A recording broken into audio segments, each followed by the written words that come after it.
time. Yeah, all right, hi. To get up real quick.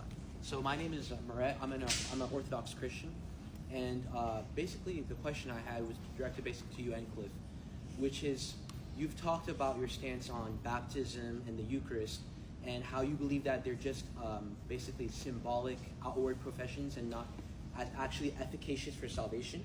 And basically my critique, or my question really, is when we look at the extant records of the 1st, 2nd, 3rd century Christians, all of them say that these are efficacious for salvation, that they're not just symbolic, that they have an actual deifying effect on the person that receives them.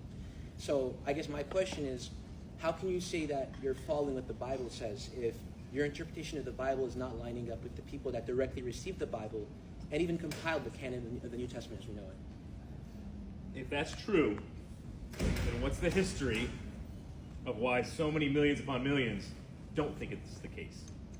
You could argue the same thing about why so many people don't believe in the gospel. I mean, that's just... No, but who are the people? I want you to say the names, the church fathers, and who you're referring to on both sides of the fence. Well, there's no both sides, because we don't have any records of anyone that believes it's both. So you're saying it's later with Luther?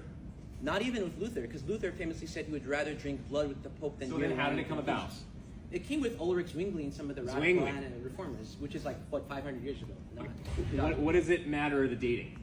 What matters is if we're believing in Christianity as historically the faith that Christ gave to the apostles, you would expect to find any records of 1st century Christians that lived in the time of the apostles that would believe the beliefs you have, right? My friend, during that time period, not everybody thought that literally Jesus was eating his own body and drinking his own blood whenever they took communion. Well, not every Christian did, I can promise you historically. You got to check your historical facts on that. The majority of the church fathers, you're exactly right. In terms of what they passed down, many of them did say that Jesus was actually in the bread and his blood was actually in the wine. There aren't any records of anyone saying that. But to make that type of claim is just that's huge stretch. It's not the case. It's not a stretch, because every single one of the early church fathers say that it's actually his body, actually his blood. If you go to 1 Corinthians chapter 11, St. Paul even says that those who didn't examine themselves properly before partaking of the Lord's Supper could die. If it's just mere bread and wine, why is St. Paul saying it was killing Christians that didn't examine themselves properly before partaking? Why did he say what? He said, because some of you have not examined yourselves and are partaking unworthily, he says, some of you are sick and some of you sleep. This is in 1 Corinthians 11, meaning they died. They died from partaking it unworthily. So if it's just mere bread and wine, why is St. Paul saying it's killing Christians? Excellent question.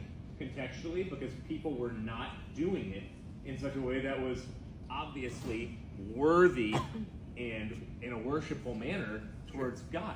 Right, but just like women, when they were called to wear head coverings, it wasn't because it was a sexist time during Paul being sexist, but it was because of orderliness of worship at the time. Sure. Because of the sex goddess, Diana. And how they were worshiping Diana. So obviously the Me Too movement and all the great movements that uplifted women came from the Christian worldview. So it's pretty hard to say that Christianity is sexist.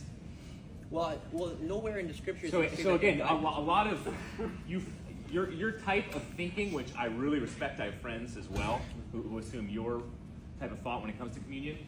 A lot of them will land on this word truth, because so many times when it comes to communion, it's truly I tell you to do this, truly I tell you to do that, and they'll say God is not a God of deception. So truly he means it's really his body, and I respect that. I really do. I think that makes a lot of sense.